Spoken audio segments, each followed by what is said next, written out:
Moby Dick, the classic.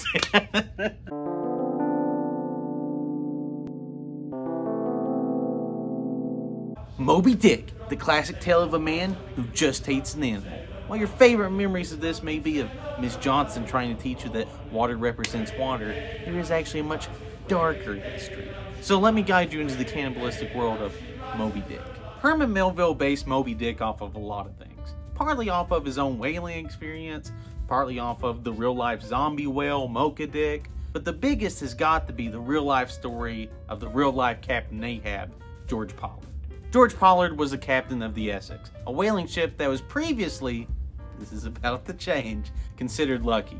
But when the Essex left port in 1819, it was pretty clear that it was not going to be as successful as it was in the past couple of times. Because in the first 2 days after leaving port, the entire ship was almost destroyed by violent wind. So, George, being the cautious man that he was, did nothing and continued to South America. Once they had exhausted the whaling grounds in South America, the crew decided to head to the offshore grounds, a legendary whaling spot where whales were aplenty and so were cannibals. I can tell you one of these things is true. Maybe the real cannibals are the friends that we eat along the way. But with their minds made up, the Essex sailed to the Galapagos Islands, where they captured hundreds and hundreds and hundreds of 800-pound Galapagos Island tortoises. By the time that they're done, there's like 20 tortoise per man on the ship. And they didn't just kill them. No, this wasn't like they killed them and they had the meat. No, the tortoises would just walk around on the ship. But to get a proper send-off with the tortoises, one of the crew members decided to play a little prank. The prank being to set the entire island on fire. The only little problem was that it was the height of the dry season and it nearly killed all the crew members and incinerated the entire island and left it charred black for years. Well, at least they're headed to where the whales are though, right? Well, when they do finally show up at the offshore grounds, the first whale that they see completely destroys one of their ships. But when this story really starts to pick up is on November 20th, when one of the sailors, Chase, is repairing another one of the whaleboats after another killer whale attack, when he looks up and sees it, the Giga Whale. This whale is apparently as long as a basketball court and as big as a butterbean. And today, whale hunts man. This whale then proceeds to burn Chase's biscuits. He rams the boat again and again and again, completely destroying it, leaving Chase clinging on to the last whaleboat. So just imagine, Captain Pollard and the crew come back from a whaling trip to find nothing. No ship, no whale, just Chase in his boat. Like, mistakes were made. So the crew look at their maps and realize that they're 2,000 miles away from South America. But they're only 1,200 miles away from French Polynesia.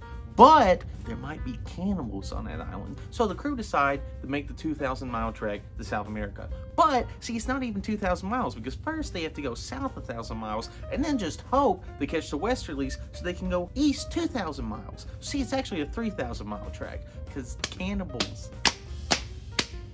don't want to catch that cannibalism. But with their minds made up, the crew headed south.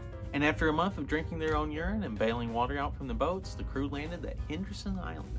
Now, if they had just sailed to Pitcairn Island, they would have ran into the mutineers of the HMS Bounty, who were still living there after a mutiny in the 18th century.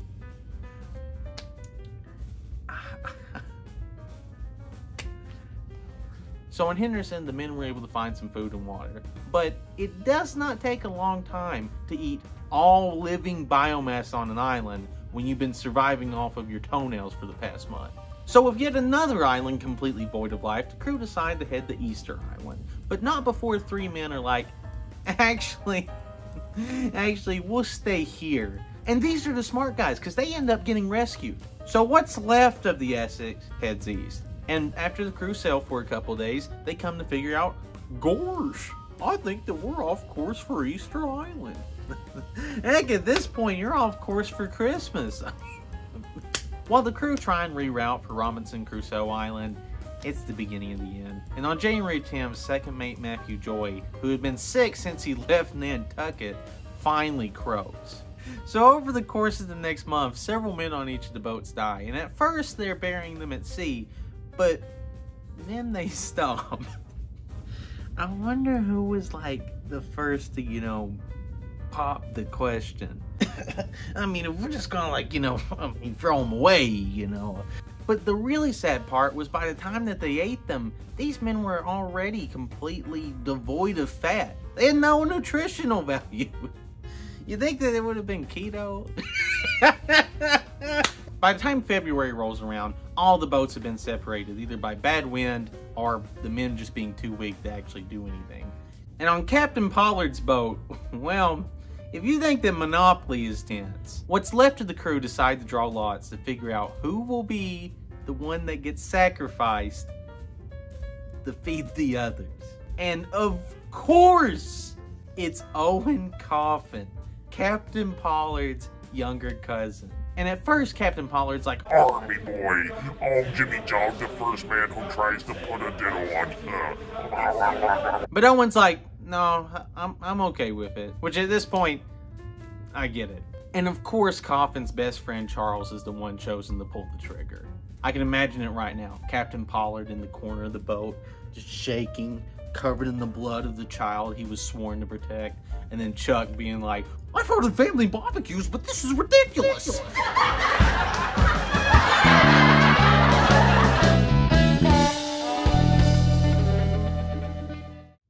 But the story was not over for the survivors of the Essex. Those who did make it back to Nantucket had to join a whaling ship almost as soon as they got back home. Some of the men went on to lead successful careers. Others were haunted by the memories of the Essex for the rest of their lives. But George Pollard went on to captain another ship that immediately sank. And after that, he captained another ship that also immediately sank. After that, George decided it was best to go into retirement. Better look at that 401k, George! While the story of the Essex is tragic, it did go on to inspire Moby Dick, which became one of the best-selling books of all time. Except for it didn't really sell any during Herman's lifetime and kind of like, you know, ruined his life and his family fell apart and, you know, he had a lot of debt and, you know, he died uncelebrated, yeah. Moby Dick, 7 out of 10.